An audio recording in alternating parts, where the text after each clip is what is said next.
Hello everyone, আমি ফায়াজ এবং আমার সাথে আছে আমার ওয়াইফ নিতিশা। এবং আজকে আমরা কথা বলবো কিভাবে গোতে ভ্যারিয়েবলের পাশাপাশি কনস্ট্যান্ট ডিক্লেয়ার করা যায় এবং কনস্ট্যান্ট আর ভ্যারিয়েবলের মধ্যে কি পার্থক্য, এবং পাশাপাশি আমরা কিছু ইকুয়ালিটি অপারেটর নিয়েও কাজ করব। সো শুরু করা যাক। তো প্রিভিয়াস ভিডিওটিতে আমরা ভ্যারিয়েবল নিয়ে কাজ করছি এবং ভ্যারিয়েবলে ভ্যালু অ্যাসাইন করছি এবং কিছু অ্যারিথমেটিক অপারেশন করছি সেগুলোর উপরে, যেমন a plus B, a minus B, so on and so forth. So এরকম ভ্যারিয়েবল ডিক্লেয়ার করার পাশাপাশি গোতে কনস্ট্যান্ট ডিক্লেয়ার করা যায়। সো কনস্ট্যান্ট আর ভ্যারিয়েবলের মধ্যেকার পার্থক্য হচ্ছে গিয়ে ভ্যারিয়েবলের ভ্যালু একবার অ্যাসাইন করার পরে প্রোগ্রামের অন্য জায়গা থেকেও সেই ভ্যালুটা চেঞ্জ করা যায়, কিন্তু কনস্ট্যান্টের ভ্যালু একবার যদি আমি সেট করে দেই সো এটা কখনো চেঞ্জ হবে না। সো এটাই হচ্ছে গিয়ে তফাৎ। সো ভ্যারিয়েবল কনস্ট্যান্ট ডিক্লেয়ার করার ওয়ে হচ্ছে গিয়ে আমি কনস্ট কিওয়ার্ডটা লিখব, তারপরে ইমপ্লিসিট ওয়েতে উইদাউট এনি ডাটা টাইপ আমি যদি একটা কনস্ট্যান্ট ডিক্লেয়ার করতে চাই তাহলে সেটার ওয়ে হচ্ছে গিয়ে লেটস সে ফর এক্সাম্পল ভ্যারিয়েবলটার নাম হচ্ছে গিয়ে পাই অথবা কনস্ট্যান্টটার নাম হচ্ছে গিয়ে পাই এবং এটার ভ্যালু হচ্ছে গিয়ে 3.14। ওকে, এটা তো হয়ে গেল ইমপ্লিসিট ওয়েতে। সো আমি যদি এখন এক্সপ্লিসিট ওয়েতে কনস্ট্যান্ট ডিফাইন করতে চাই, let's say for example const, আর এটাকে আমি নাম দিই let's say for example A, আর আমি বলে দিই এটা হচ্ছে গিয়ে ফ্লোট 32 টাইপের একটা কনস্ট্যান্ট, আর এটার value let's say for example 4.12। Implicit ওয়েতে কনস্ট্যান্ট ডিফাইন করা আর এক্সপ্লিসিট ওয়েতে কনস্ট্যান্ট ডিফাইন করার যে পার্থক্যটা সেটা হচ্ছে গিয়ে ইমপ্লিসিট ওয়েতে যে কনস্ট্যান্টটা ডিফাইন করে আমি ভ্যালু অ্যাসাইন করেছি, আরেকটা কনস্ট্যান্ট যখন আমি ডিক্লেয়ার করব let's say for example B, implicit ওয়েতে কনস্ট্যান্ট ডিফাইন করার ভ্যালুটা আমি সেটাতে অ্যাসাইন করতে পারবো ইজিলি, আমাকে কোনো ইরর দেখাবে না, ঠিক আছে? কারণ আমার এটারও কোনো ডাটা টাইপ নেই, এটারও কোনো ডাটা টাইপ নেই। কিন্তু আমি যদি বলে দিই যে বি ভ্যারিয়েবলটা, বি কনস্ট্যান্টটার টাইপ হচ্ছে গিয়ে ফ্লোট 64, তাহলে এখানে আমি আর এর ভ্যালুটা অ্যাসাইন করতে পারবো না, কারণ এটাকে আমি ফ্লোট 32তে ডিক্লেয়ার করে আসছি, আর এখানে আমি বলতেছি বিটা হচ্ছে গিয়ে ফ্লোট 64। সো অবভিয়াসলি দুইটা টাইপ হয়ে গেছে ডিফারেন্ট, তাই এখানে একটার ভ্যালু আর একটা ভ্যালুতে অ্যাসাইন করা যাবে না, ঠিক আছে? সো এটাই হচ্ছে গিয়ে ডিফারেন্ট।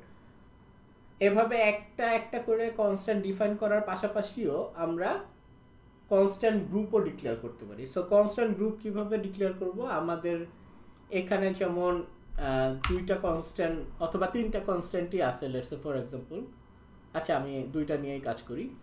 আমি এই কনস্ট্যান্ট একটা ভ্যারিয়েবল উঠাই দিলাম, আর এইখানে আমি একটা ফার্স্ট ব্র্যাকেট ইউজ করব, আর এখানে আরেকটা ফার্স্ট ব্র্যাকেট। সো আমাদের কনস্ট্যান্ট গ্রুপ হয়ে গেছে। আমি এটাকে আরেকটা লাইনে নিয়ে যাই, দেখতে সুন্দর লাগবে। এটা হয়ে গেল আমাদের কনস্ট্যান্ট গ্রুপ, ঠিক আছে? মানে একসাথে অনেক কয়টা কনস্ট্যান্ট। এখানে চাইলে আমি আরেকটা কনস্ট্যান্ট ইউজ করতে পারি, let's say for example B is equal to something 1, ঠিক আছে? সো এভাবে একটার পরে একটা কনস্ট্যান্ট ডিক্লেয়ার করে চাইতে পারি, এটা আমাদের অনেক বেনিফিট দিবে, মানে একসাথে অনেক কয়টা কনস্ট্যান্ট। আর আমরা চাইলে ইচ্ছে করলে এইগুলা কনস্ট্যান্টের ভ্যালু তো প্রিন্ট করতেই পারবো। So fmt dot print LN দিয়ে যদি আমি বলি যে পাই এর ভ্যালুটা দেখাও, হয়ে গেল। আমি সেভ দেই, এখানে গো রান ডট যদি দেই তাহলে পাই এর ভ্যালুটা সেট দেখাবে। একই রকমভাবে আমি যদি লেটস সে ফর এক্সাম্পল এ এর ভ্যালুটা দেখতে চাই এবং সাথে সাথে বি এর ভ্যালুটাও দেখতে চাই, দিয়ে দিলাম গো রান ডট। সো এখানে কমা কমা আকারে দেখাবে আর কি, 3.14, অবভিয়াসলি কমাটা আসবে না, 4.12 আর 1, ঠিক আছে? খুবই ভালো কথা। এখন আমরা আরেকটু ডিপ লেভেলে যাওয়ার চেষ্টা করি যে এই কনস্ট্যান্ট দিয়ে আর কি কি করা যায়, ঠিক আছে? কনস্ট্যান্ট যেহেতু কনস্ট্যান্ট মানে ওর ভ্যালু অ্যাসাইন করা লাগবে। সো উইদাউট যদি কোনো ভ্যালু অ্যাসাইন করে আমি বসে থাকি তাহলে কি হইতে পারে, ঠিক আছে? সো আমি যেটা বুঝাইতে চাইতেছি যে আমি তো পাই এর ভ্যালু সেট করছি কনস্ট্যান্ট হিসেবে, কিন্তু এ এর ভ্যালু যদি আমি এখানে উইদাউট এনি ভ্যালু অ্যাসাইন করে বসে থাকি, জাস্ট কনস্ট্যান্টটা ডিক্লেয়ার করে, তাহলে এর ভ্যালুটা কি হইতে পারে? সো এখানে খুবই একটা ইন্টারেস্টিং কাহিনী হবে। সেটা হচ্ছে গিয়ে যেহেতু এর ভ্যালু অ্যাসাইন করো নাই আর তুমি বলছো এ একটা কনস্ট্যান্ট, তার মানে এই কনস্ট্যান্ট গ্রুপের মধ্যে ফার্স্ট যে কনস্ট্যান্টটা আছে সেইটার ভ্যালুই আমি এতে অ্যাসাইন করে দেবো। এটা হচ্ছে কি আমার রুল, গো এর রুল। সো আমি যদি গো রান ডট লিখ তাহলে দেখাবে দুইটাই 3.14 3.1। ঠিক আছে, খুবই ভালো কথা।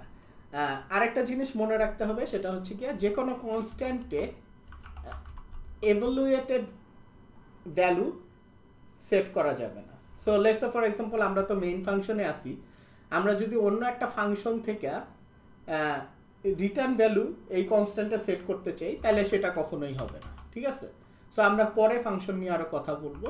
Let's say for example another function নামে আমাদের একটা ফাংশন আছে, another funk. Let's say for example main ফাংশনের কাছাকাছি, মানে পাশাপাশি। ঠিক আছে, সো এই যে অ্যানাদার ফাংশন থেকে একটা ভ্যালু আমি বি নামক কনস্ট্যান্টে সেট করতে চাই, কিন্তু এটা কখনোই পসিবল না, কারণ অবভিয়াসলি অ্যানাদার ফাংশনটাকে আগে এভালুয়েট করতে হবে ভ্যালুটা, তারপর সেই কনস্ট্যান্টে সেট করতে হবে প্রোগ্রামটা রান করা অবস্থায়। কিন্তু কনস্ট্যান্ট যখন আমরা সেট করি ওটা কম্পাইল টাইমেই সেট হয়। ঠিক আছে, আরেকটা জিনিস নিয়ে কাজ করি, সেটা হচ্ছে গিয়ে আয়োটা। ঠিক আছে, কনস্ট্যান্ট গ্রুপ নিয়ে যখন কাজ করব, আয়োটা নামে একটা জিনিস আছে যেটা অনেক ইউজফুল। সো আমি এখানে লেখা দিই হচ্ছে গিয়ে আয়োটা। ঠিক আছে, সো আয়োটার কাহিনী হচ্ছে গিয়ে লেটস সে ফর এক্সাম্পল এতে আমি আয়োটা অ্যাসাইন করলাম। ঠিক আছে, আমি এর ভ্যালুটা প্রিন্ট করতে চাই, তাহলে আয়োটা কি করবে, আয়োটা নামের কনস্ট্যান্টে কি করে। ঠিক আছে, এখানে লেখা দেওয়া আছে iota is a pre-declared identifier representing the untyped integer ordinal number of the current const specification in a const declaration. It is zero index. তার মানে আয়োটা দিয়ে আমরা যেটা বুঝি সেটা হচ্ছে কি একটা কনস্ট্যান্ট গ্রুপের ভিতরে আয়োটার পজিশনটাকে ডিফাইন করে। ঠিক আছে, সো যেহেতু প্রোগ্রামিং ল্যাঙ্গুয়েজ সবসময় 0 থেকে শুরু হয়, 0 1 2 3 4 এরকম ভাবে। সো আমি যদি একটা কনস্ট্যান্ট গ্রুপের মধ্যে আয়োটা ডিফাইন করি ফার্স্টে, তাহলে আয়োটার ভ্যালুটা অ্যাসাইন হবে হচ্ছে কি 0 হিসাবে। ঠিক আছে, কারণ এখানে আমি বলে দিছে ইট ইজ জিরো ইন্ডেক্সড। ঠিক আছে, সো আমি যদি ভ্যালুটা প্রিন্ট করতে চাই আয়োটার, তাহলে এখানে দেখাবে 0।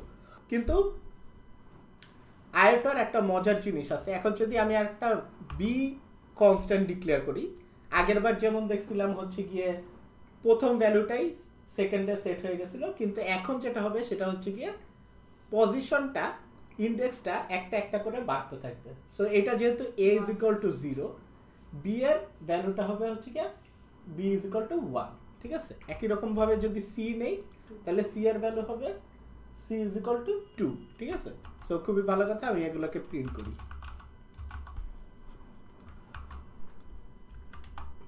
ওকে, সো 0 1 2। ঠিক আছে, একই রকম ভাবে আমি যদি আয়োটাকে গুণ দিতে চাই, let's say for example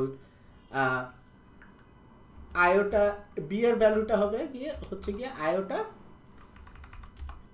into 3, sorry আমি কি ইনটু দিছি, ইনটু 3।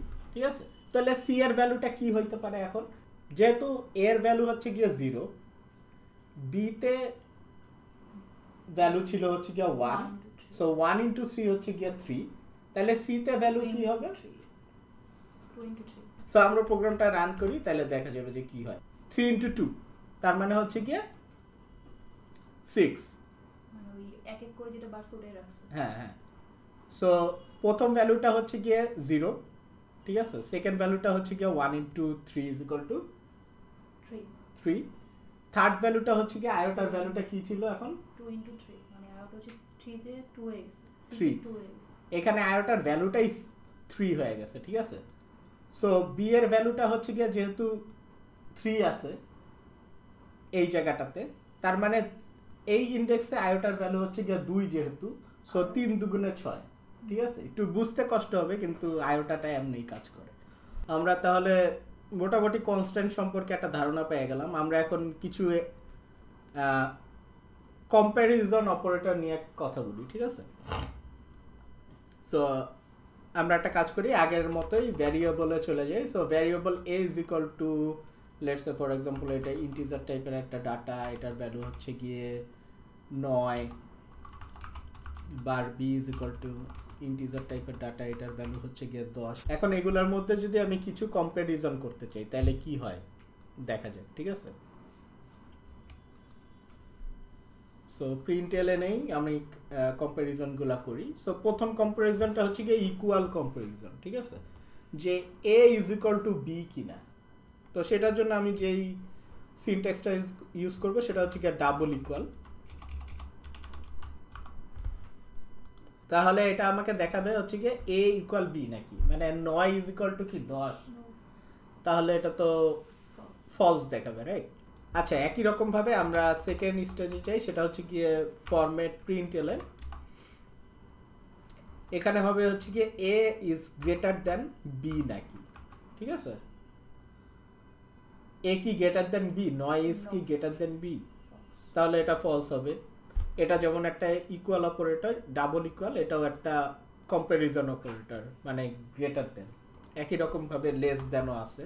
সো আমরা লেস দ্যানটাও টাইপ করি, এখানে আমি একটু কপি করে নিই, পেস্ট করি। সো এই যে দিলাম। সো আমি যদি এখন গো ডট রান, এখন রান দেওয়ার দরকার নেই। 9 is greater than 10, less than কি 10, তার মানে এটা ট্রু হবে। একই রকমভাবে আরও কিছু আছে, যেমন নট ইকুয়াল অপারেটর, ঠিক আছে, যেমন ডাবল ইকুয়াল অপারেটর আছে যেটা দিয়ে ভ্যালুগুলো দেখে 9 ইজ ইকুয়াল টু 10 নাকি, এটা দিয়ে চেক করা হচ্ছে কি 9 ইজ নট ইকুয়াল টু 10 নাকি, তার মানে এটা ট্রু হবে। আর এই গ্রেটার দ্যানের পাশাপাশি গ্রেটার দ্যান আর লেস দ্যানের পাশাপাশি গ্রেটার দ্যান ইকুয়াল আর লেস দ্যান ইকুয়ালও আছে। সো গ্রেটার দ্যান ইকুয়াল হচ্ছে গিয়ে এইটা, ঠিক আছে, আর লেস দ্যান ইকুয়াল হচ্ছে গিয়ে এইটা।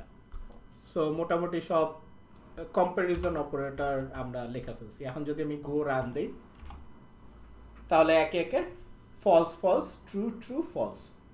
সো আমরা একবার গো থ্রু করি। So A is equal to B নাকি, 9 ইজ ইকুয়াল টু 10 নাকি, না, ফলস আসছে। 9 ইজ গ্রেটার দ্যান 10 নাকি, ফলস আসছে। 9 ইজ লেস দ্যান 10 নাকি, ট্রু আসছে। 9 ইজ নট ইকুয়াল টু 10 নাকি, তার মানেও ট্রু আসছে। 9 is greater than or equal to 10 নাকি, তাহলে এটাও ফলস আসছে। 9 is less than or equal to B নাকি, মানে এ থেকে লেস অথবা বি, ঠিক আছে। আর আমি যদি এখন এইটাকে 10 বানাই দিই, 10 আর 10 আমি যদি চেক করতে চাই, তাহলে কি দেখা যাবে? দেখা যাবে যে true, false, false, false, true, true, ঠিক আছে। সো আরেকটা জিনিস আমি আজকের মতো দেখায় শেষ করতে চাই, সেটা হচ্ছে গিয়া কিভাবে ডিবাগিং করতে হয়, ঠিক আছে, খুবই শর্টকাট ওয়েতে। অবভিয়াসলি আমরা প্রোগ্রাম লেখি হচ্ছে গিয়া মানুষ হিসাবে, তো মানুষ মাত্রই ভুল, প্রোগ্রাম সবসময় ঠিক মতো রান করবে সেটাও ঠিক না। আর প্রোগ্রামের কোন জায়গায় কি সমস্যা হয়েছে সেটা এক দেখায়ও বের করা পসিবল না। সো আমরা যেটা করি সেটা হচ্ছে গিয়া লিনিয়ার ওয়েতে চেক করি, লাইন বাই লাইন, যে এই লাইনে কি ভুল হয়েছে, এই লাইনে কি ভুল হয়েছে নাকি। So let's say for example আমি চাই হচ্ছে গিয়ে এ ইজ ইকুয়াল টু বিটা সবসময় ট্রু হবে অথবা সবসময় ফলস হবে, কিন্তু আমি এখানে বি এর ভ্যালু আর এর ভ্যালুও সবসময় একই দিয়ে রাখছি। সো এটা তো সবসময় ট্রুই হবে, এটা তো কখনো ফলস হবে না। তার মানে এই দুইটা লাইনের মধ্যে একটা লাইনে আমার গ্যাঞ্জাম আছে। অবভিয়াসলি এই লাইনে আমার হয়তো বা 9 লেখা লাগতো, ঠিক আছে, তাইলে হয়তো বা এটা ফলস আসতো, ঠিক আছে। সো সেইটা চেক করার জন্য আমি কি করবো, প্রথমে আমি 10 দিই। আমি চাচ্ছি ফরম্যাট প্রিন্টএলএন এর প্রিন্ট আউটটা হবে হচ্ছে কি ফলস, রাইট। সো এটা চেক করার জন্য আমি এখানে একটা ব্রেক পয়েন্ট বসিয়ে দিই, এগুলাকে বলা হচ্ছে কি ব্রেক পয়েন্ট, ঠিক আছে, এই যে লালগুলা।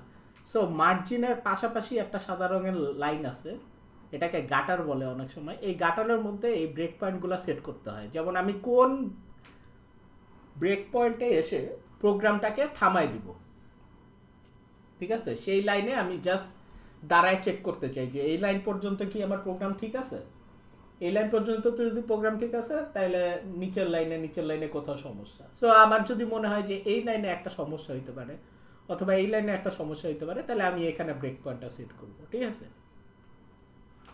আর এই ব্রেক পয়েন্ট হিট করার ওয়ে কি, আমি যদি এখন এখানে গো রান ডট দিয়ে দিই, তাহলে আমার অ্যাপ্লিকেশনটা কিন্তু রান করে প্রিন্ট করে চলে গেছে, মানে এখানে কোনো ব্রেক পয়েন্টেই আটকায় নেই।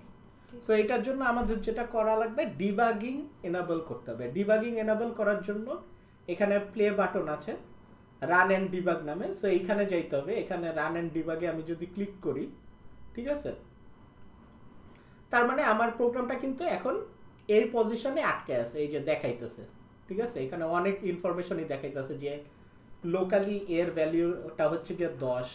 আমি যদি এখন একটা কাজ করি, এখানে বিভিন্ন লাইনে যাওয়ার একটা ওয়ে আছে, যেমন স্টেপ ওভার মানে F10। আমি যদি নেক্সট লাইনে যাইতে চাই তাহলে F10 চাপ দিলাম, তাহলে নেক্সট লাইনে চলে গেল।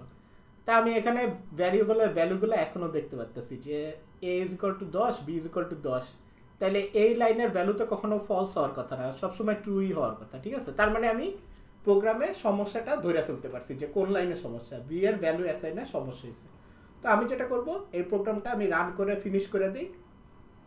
প্রোগ্রামটা ফিনিশ হয়ে গেছে, আমি এখানে আসি, এখানে আসি নয় সেট করি, ফাইলটাকে সেভ করি Ctrl+S দিয়ে, আমি আবার এই রান অ্যান্ড ডিবাগে ক্লিক করি। ঠিক আছে, তাহলে এখন এখানে আসি, তাহলে এখন এখানে এসে যদি আমি স্টেপ ওভারে ক্লিক করি তাহলে দেখা যাবে যে ভি এর ভ্যালুটা এখন 9 আছে। তার মানে আমি এখন যদি a = বিটা চেক করি তাহলে অবভিয়াসলি আমার রেজাল্টটা হবে হচ্ছে কি ফলস। ঠিক আছে, তার মানে আমি আমার প্রোগ্রামে কোথায় ভুল আছে সেটাকে বাইর করে নিতে পারলাম।